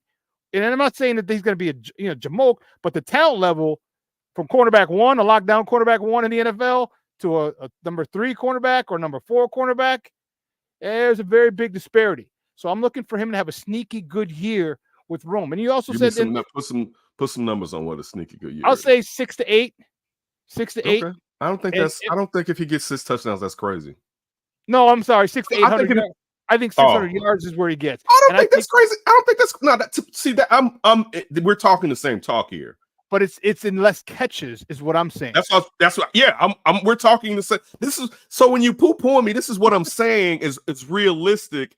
I think if he has 800 yards, he had a really good year. Yes. And when you're saying catches, it may be where it may not look well if he has 36 to 46 receptions or 50 receptions, but he can sit there and have 5 to 6, 7 TDs. But again, he's not getting the targets that the top 2 also, let's not forget this. You got top 2 receivers. You got a tight end you paid last year. You got a pass catching tight end, and you got a running back coming out of the backfield that can catch a DeAndre Swift. There's not going to be as many receptions going around, particularly if the defense plays well and that they don't have to be, the offense doesn't have to be on the field all day long. It's just the truth of it. It's a good thing to have, to be honest with you. It's a good thing to have how they've set up, because it insulates Caleb, and this is why Caleb probably was okay with coming here, and I'm sure had some discussion about it. It insulates him from a certain type of failure, at least to a degree. He can still fall flat on his face for all we know, but it really insulates him from what past Bears quarterbacks and past rookie quarterbacks taken high in the NFL had to go through with the amount of offense they put around him. Yeah, I think this, it all works together. All right. And, when I said it before, I'm like, everyone laughed at the punter, dumb people on Twitter, like, oh, you got a punter. But if you saw the guy, and if you've ever played football, and one of the stories that I said, I remember playing with a great punter. His name was, I called him Jeffrick, but his name was Eric. Because I called him Jeff for so long. I thought his name was Jeff. I was like, Jeff. And I'm looking, I'm Jeff. Nothing worse. There's nothing worse than that. I'm like, he goes, you talking to me? I'm like, yeah, ain't your name Jeff? He's like, no, it's Eric. I'm like, why the hell am I calling you Jeff? I called him Jeff for like 4 weeks. But dude, the first day he came out to play and play with us, I'm warming up, I'm jogging around the field, and he's getting his pre-game ritual on. Dude, he hit that ball. He coffin cornered it left side, right side first, then the left side. Right side, first one hit like the 8. Boom, 90 degrees, right out of bounds. I'm like, oh snap. All right, cool. Next one hit like the 3. Boom, 90 degrees, right out of bounds. I'm like, he did that again. He went to the other side, same thing. Boom, boom, twice. And then he did the thing that I stopped, and he kicked it right down the middle. It landed like on the 7 yard line. It hit the turf, bounced straight up, and then bounced, doom, doom, doom, doom, doom, and deadened right where it hit the freaking first time. I'm like, how the frick did you do that? And he just started laughing. We got a punter who can do that. With good hang time. Think I said it about 20 times. I'm gonna try and remember and count 20 times that we're gonna have an opponent due to a punt start inside the 10-yard line because of what this guy can do. That with this defense, if you get a 3 and out, because you're not gonna be all 3 and outs all 20 times, no. But you're gonna get a lot more 3 and outs, which means a punt. And we're gonna flip the field, and all of a sudden we're in a plus. Now Caleb got weapons. I'll throw it to Rome. Go ahead, you go get it, Papa. You're 6'4" with crazy vert, or I could throw a 6'5" Keenan Allen, or 6'5" Cole Kmet, or DJ who can break tackles like a running back. So I think we're in real, and that's why I said 600 to 800 yards for Odunze, but also he might get 6 to 10 touchdowns. And you're like, how did you do what? And hopefully this offensive coordinator likes to play jump ball with a 6'5" Odunze, a 6'4" Odunze, a 6'5" Keenan Allen, a 6'5" Cole Kmet. Let's do it. Remember how many times last year in the previous years, like throw it up to N'Keal Harry. That's what the guy does. Throw it up, throw it up. Hopefully he does that, because if he does, this team can be really good, really, really, really fast. Look at what they did. I mean, look at what they did with Tyler Lockett and DK Metcalf. Yeah, there was a lot of vertical end zone tosses to those. If you think about some of the passes that you've seen them catch over the last couple of years, there are a lot of they was beating people, but there was a lot of vertical end zone, red zone catches that those players received. So even with Jacket Smith and Jigba, I know he had the year that we expected, but I can remember at least 2 times seeing him get red zone TDs last year, and that's just 2 times that come to memory. So yeah, listen, it has to work out, and we'll see. It should. I mean, they have the whip. There's very few excuses offensively outside of a healthy offensive line. There's very few excuses. Defensively, what about the defensive side, man? Because you didn't get the other pass rusher, but I'm okay with Booker being the Mark Anderson, like third down, like go get the quarterback. Shawn, we've been saying that for 5 years, right? Oh man, if we can only get the market, there hasn't been one. It's not, but it's what could happen, but it doesn't mean it will happen. Let me say this: just because Austin Booker's not Mark Anderson this year, that wouldn't mean that he's a bust or anything moving forward. It just may mean how the defense. Okay, let's go back to that. Mark Anderson was the rotational third defensive end when you had a nice tandem. All right, when you had Wale Ogunleye and you had Alex Brown already to go with, depending on if Tommy Harris was healthy, Tank, Spice out, like you had guys around him compared to right now, you have a guy. So that's where it's not an apples to apples comparison with Mark Anderson, because there wasn't a lot asked of Mark Anderson, so it was all peaches and cream that he could do that. It was like, damn, wait, you can do that, right? So now where you don't have someone on the opposite one of Odunze, or and listen, maybe Dexter takes that step. I don't know. I haven't seen enough to where I'm like, yo, they got two nice defensive linemen in Montez and Gervon Dexter. If they do, sweet, because that settles a lot of the issue with whoever's playing on the opposite side, the other side of Dexter, because he's going to be singled up a lot of times with them trying to focus on the 3 technique. But still, and look, I'm not dissing it when I'm saying this. You can't fix everything. And now for the last 2 years, we've been saying they got money. They don't have money. You know what I'm saying? They got enough money to fill a role if something opens up during the year. But in the past, where we was like, man, they got the money. They don't have the money now. You know, so you're going to have to figure out in next year, where in roster cuts at the end of training camp, the trade deadline perhaps, but also in next year's draft and free agency, how to fix the rest of that defensive line, which I'm sure they will, because it would make sense to finally give Flus everything he wants. Like, he needs a 3 technique. Like this, that's what this whole thing runs on. And he could be either a penetrator or a guy that can just maul and still get back there. It may not just be through speed, it may be through strength, like the DeForest Buckner. Yeah. But you need that guy for this defense, because he doesn't want to blitz. And that my problem may be this year, at times they may be forced to blitz more than Flus prefers to blitz. Again, it's not the end of the world. I'm just pointing out some things that may take place. I like Booker, and I'm more than okay with having that rotation there with DeMarcus Walker, you know, being setting the edge and doing the run thing, you know, on predominantly rundowns. Okay.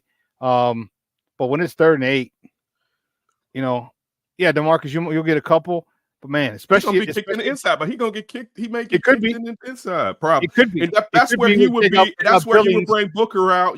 But that's what they were supposed to do. That's what Walker is here to be, a NASCAR guy. Look, when it's time for us to go all defensive ends, basically, because it's a passing down, you get kicked in and we put someone lighter on the edge, because we want to take advantage of your power, but also take advantage of that player's speed on the outside. I mean, that's the plan. We'll see if it definitely works. It could work. It just would be nice if they had 2 studs on the defensive line. I'm not saying that they should. It will happen. You know what I'm saying? Montez Sweat isn't going anywhere. They got draft capital. They got 2 second-round picks next year. You know what I'm saying? On top of that, a first-round pick. So clearly, that's 3 chances in the top 60 to bring in someone to be a force multiplier along with Montez Sweat on the defensive line. Ryan Poles has done a phenomenal job. There have been very few hiccups, which most general managers have more hiccups. Yes, you can say that Chase Claypool, people make trades and players don't pan out all the time. That's a part of how it goes. At least he didn't keep his powder dry this year out of fear of the same thing happening. He made the deal for Montez Sweat instead of letting Sweat hit free agency and just got him here. No, you got to do what you got to do, and Poles has been doing that. So it's not a knock on Poles. Still just paying attention to, we're pointing out what's really taking place on the defensive line. Hopefully it plays better than we expect. Yeah, he's not going down. He's not no backwards K in his book. Like he's going down swinging, and I love it. And I love it. And I think Javon's going to take a big step. The last couple of games, last 3 or 4 games, you saw the arrow really turning up or pointing upward for him. So that's awesome for him. Awesome for this team. But one of the things that I think was most important that people aren't talking about is Eric Washington, the D-line coach / defensive coordinator. He's a guy who's very well respected throughout the league, but he's also a guy who's well respected because he gets the most out of his players. His players ball. And that's why I said Austin. I see Austin Booker doing well, because I think imagine a guy like this, Austin Booker, who hasn't played a lot. All right, he doesn't have a big body of work like some guys since grammar school. You get him with Coach Washington, takes his game up another level. But also DeMarcus Walker, but also Billings, also Gervon Dexter, and God forbid he helps Sweat get any better. Lord have mercy. I think the Eric Washington factor is going to be pretty huge here in Chicago because of the type of coach he is and his ability to extract the best out of his defensive linemen, and that's going to make everybody in that back 7 happy as a mug, boy, because they're going to be eating like fat cats. Your thought on the Eric Washington effect? I think it's nice. I still think that you can have a coach that can get a lot out of talent, but there is still something to have supreme talent also. But yeah, I think it's definitely great, and everything you said is what we've heard about him. Definitely a great defensive mind and a tactician when it comes to defensive linemen. So I'm looking forward to it. It's just still they need just one more crazy body. You know what I'm saying? And again, this isn't a knock. It's just they need one more. They may be able, for the most part this year, to play where it doesn't really affect them because, I mean, the backside is nice. You know, like they got one of the best defensive backfields in the NFL if they're healthy.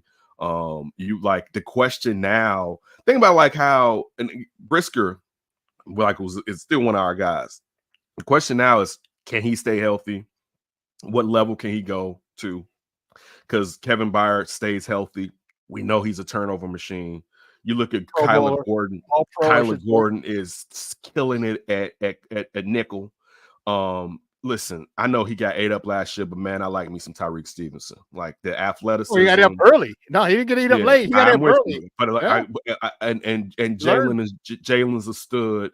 And then the question, you sit there, TJ becomes a bear after like game 3, where it's like, oh, he doesn't care. And I mean this is a positive way. Like he ain't caring about his body. He throwing that bad boy around reckless. Like TJ was like, I see why you paid him. And we're waiting for Tremaine Edmonds. Then Tremaine Edmonds starts popping. Remind you, he didn't play during during training camp due to injury. So we finally see Tremaine. And so the back 7 is stupid, basically. You know, and we know if you're sitting there and you're in a regular package of 4-3, that your strong guy is innately intelligent when it comes to football and spacing. When you're talking about Sanborn, it just has an ability to be where the hell he's supposed to be. And we haven't even seen what Noah can do. So the back, it's and again, I'm saying it's like a lot of these are assets through with Kevin Byard through free agency, most through draft picks. You can't fix everything. Also, players that you may like may not have been there. They have a certain type of player, particularly when it comes to the trenches.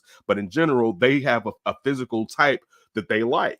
Sometimes I would take some people that would be viewed as undersized if I think their motor is ridiculous. Like this, I don't know. Donald was undersized. I was just about to say that, and you just cut me off. I don't know if they would draft Aaron Donald here. I was just going. Right. I don't know if they would draft Aaron Donald here, right? And again, that would be a mistake because we know who he was. But when you're looking at his draft profile, you're like, yo, he's undersized. How long is that going to last? Nobody knew it was going to last a decade, particularly at defensive tackle, which is crazy. That's crazy. If you get 4 years out of a premium defensive tackle, he's a Hall of Famer. If he's a top defense, you get 4 years out of a dude that, let's say he played 6 to 7 years, and 4 of them he was dominant. You like, yo, this dude was dominant from day one till he just walked off the stage. When they announced his name, so when he retired, that moment, I remember we got Khalil Mack. We like, Aaron Donald, what you gonna say? He was like, I'm gonna show you that I'm still Himothy. I'm him. And not take away from Khalil, but they got drafted in the same year. So you always compare to that player. He never missed a step, dog, from tackle. We're not talking about from edge. From DT, dog. I've seen John Randall. I've seen Warren Sapp. And I'm going to put that, dog, for me to say this, I'm talking about John Randall. I'm going to put him above them. All right. I'm going to put him above them. And John Randall was crazy. All right. Like, I'm going to put him like, just because of his longevity, because they're both disruptors in the middle. John Randall was definitely crazier, but he just did it for, like you said, there was never a bad year. Never. From like a DT. It's Sean. Double-digit sacks from a DT, consistent double-digit sacks. In a league where the linemen now, it's nothing that they're over 300 pounds and they're 6'7" half of the time. And you getting double-digit sacks from the interior of the line consistent. That's crazy. It's crazy. We still don't respect the fact of, and I think we all love Aaron, but that's a DT doing that every year that's undersized. Is crazy. Yeah, that's undersized. You get 10 sacks from an edge, you're ecstatic. I'm happy as hell, dog. That's basically 17 sacks a year. Because we ain't even talking about, but we talking about from a straight line. The pocket is collapsed. All right, collapsed. You running out, right? The pocket's collapsed. Man, that is. Yeah, I'm happy. I love them. I was mad when they drafted him, boy. I'll never forget that day, dude. I was in class. I was at ICB at the time, and we had a break, and I was running back and forth into the studio to see an ESPN, and I was like, "Oh, okay, the Rams are up. All right, cool, because we're next. We're after the Rams. They need someone else." And when they said Aaron Donald, I was like, "Fuck!" And the people came in like, "What happened?" I was like, "Damn it, they took Aaron Donald." Like, what? What? You didn't know sports. I'm like, they took Aaron Donald. Like, get out of here. You don't know what the hell's talking. You don't know anything about sports. Man, I was mad as a mug, dude. When they took I was like that when Miami drafted D Wade. I remember some young lady that came over. I was like, just wait real quick. I just got to see when the Bulls draft this player. And then when Miami jumped up, I said, we can go. So I was like, let's go. Damn it. Oh, dude, that's awesome. Ken, man, it's man, every time we get together, it's always a party. It's always a great time. Look at my man playing. Like, I love the way Ken gets fired up. Thanks, man. Hey, man, thank you so much. I appreciate it. Do me a favor, though, let everyone know where they can find you and your work online and on TV. Superstar. Check me out. Of course, follow me.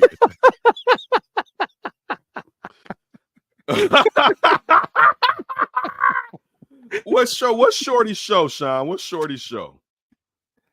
He's Bears Country. Shorty, put the name of your show in there in the thing. It's like country. It's like how crazy because the Ken's backing away from the crazy. Like the times I'm getting old, Shorty. I'm getting old, and we just went through a civil war. I've got battle wounds. Yeah, Bears Country.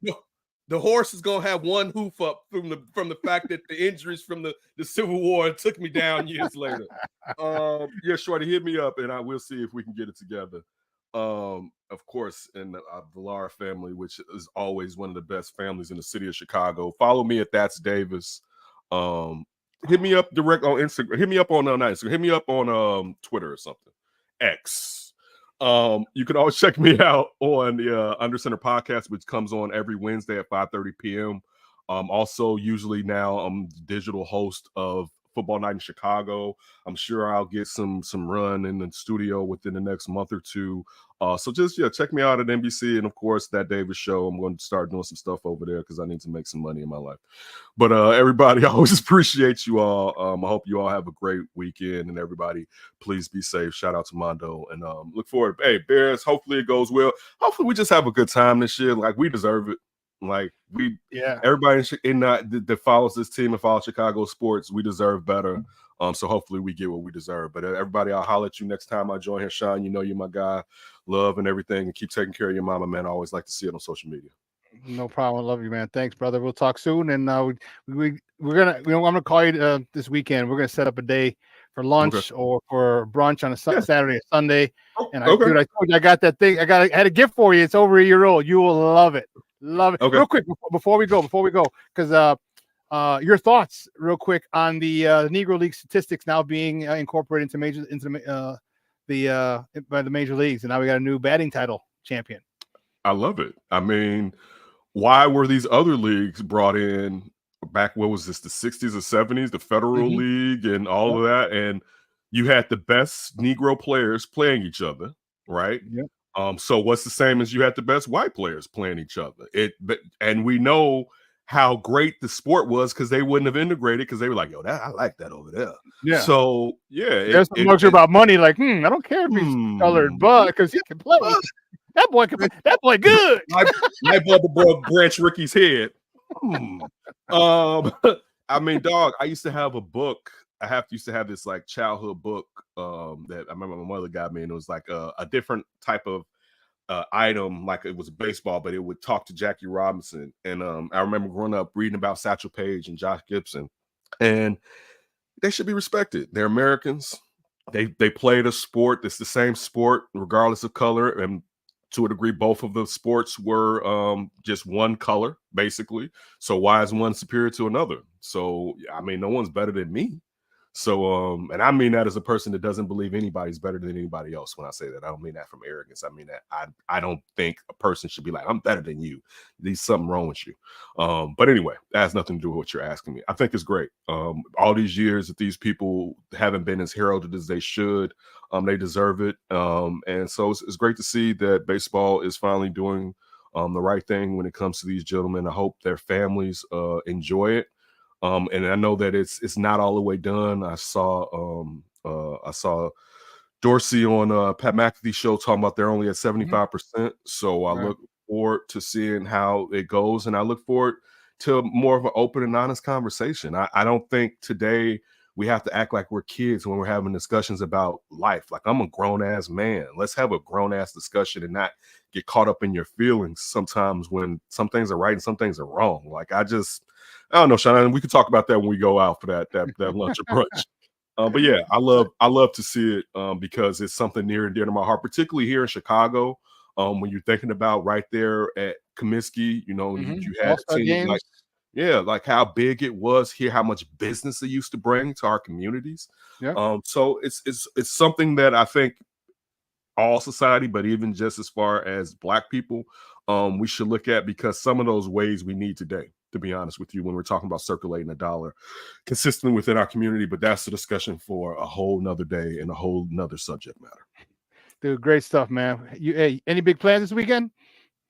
My niece is having a graduation. Our niece is having a graduation party. Okay. So this is my brother that passed away, his oldest child. I went to her penance ceremony last Friday. I didn't know I was going to actually be a part of it until I got there. I would have dressed up. But she's the first young lady in our family. So that's one of the things that I have going. I'm sure me and my family is going to go out to eat either today or tomorrow. But I'm gonna kick back and just kind of enjoy the weather. Right before here, I was a little bit late. I had some patio furniture that need to get tossed out before the garbage man came. So I told my son, like, "Come on, hurry up!" And now it's just what I told you. I was like, "Give me 2 minutes," because it didn't hit me till I came downstairs. I was like, "Oh shit!" So I was like, "Come here, get this stuff up out of here." But yeah, that's all I got. What about you, Shawn? No, you know what? Sunday, my aunt is the one who's probably gonna start going to CrossFit with my mom. Her only sister that's left, her only sibling. She's cooking dinner. She's like, "You want to come over?" I'm like, "Let me think about that." Yeah. And she always gives us to go stuff. So we'll bring back her containers. Like, "Can you refill these, please?" So yeah, we'll have dinner Sunday. Tonight and tomorrow, not too much. Chilling. I'm still working on some stuff like my trading stuff, and I'm reading some books and stuff like that. So although summer officially started, I don't have much going this weekend because I got some more stuff. I'm going to Milwaukee at the end of the month, checking out Summerfest. I'm definitely not staying at the Dead Body Hotel again. Hotel? No. Murder hotel. That wasn't a murder. It was an OD. I apologize. It wasn't a murder. It was an OD. OD hotel. We had a fun time, though. We had a fun time. Man, we did. That was nuts, though. And you holding the Stein. We was lit. We were lit that night. We were definitely lit. Oh, man. So that's about it, man. Nothing too crazy, man. Nothing too crazy. So all right. Well, I got to see you this summer, man. At least a couple times. More than just once, Shawn. Bet. All right, man. We'll talk soon. You have a great weekend. You too. All right. Guys, that's Ken Davis from the Under Center podcast. And, man, it's always a great time when my man joins us. I love talking with him because we could talk a whole bunch of things. We talk sports. We could talk, social issues. He's a diehard White Sox fan like me, and we're both going through misery. So maybe we'll go to a Sox game, get him on the secondary market, tickets for $5. We'll be good. I left it. My flask is out in the car. My little flask that I have that I fill with Tito's, we can bring that in like I did last time. That's the way we go. But man, what a phenomenal show, man. 2 hours have come and gone. I'm going to cut it short a little bit today. I'm going to go pick up the warden. I got to do one. I stop and run an errand real quick before I go pick her up. But man, awesome. Really thank my guy Ken for coming on and hanging with us for as long as he does. I know he's busy as anything, as most of us are, but I want to thank him. And then thank you guys, man. You guys made it lit. This chat was lit. It was going nuts. So Alfred, what's up, Papa? Thank you for tuning in, man. I appreciate it. It's the summer's going to be fun, man. This weekend I don't have much, like I said, but I know upcoming weekends they'll be packed. I got a busy week next week. I got 3 events during the week I got to go to. So yeah, I'm gonna chill a lot this weekend, and So anyway, guys, you have a wonderful day. We're gonna replay this at 6 o'clock. I'm sorry, at 12:15.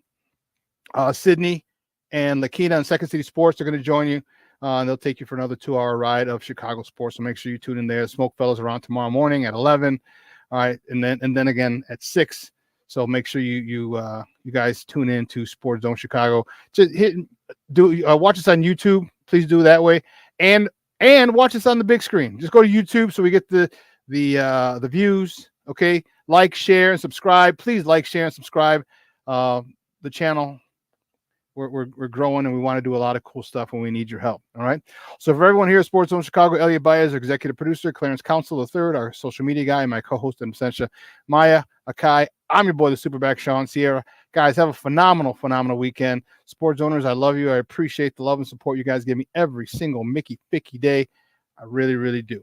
All right. So for everyone here at Sports Zone Chicago, guys, have a phenomenal weekend. It's going to be awesome. Get out to the patios, rooftops. All right, the patios, rooftops, outdoor. There was festivals. Forgot festivals. Make sure you hit the festivals and spend time with your family and friends. Make it easy. Now you can meet at a festival and hang out with people you haven't seen in a minute. Like tonight, I might end up going to a bar with a whole bunch of my guys from high school who are actually performing at a band. So we'll see. All right, guys, I'm your boy, the Superback, Shawn Sierra. I am out.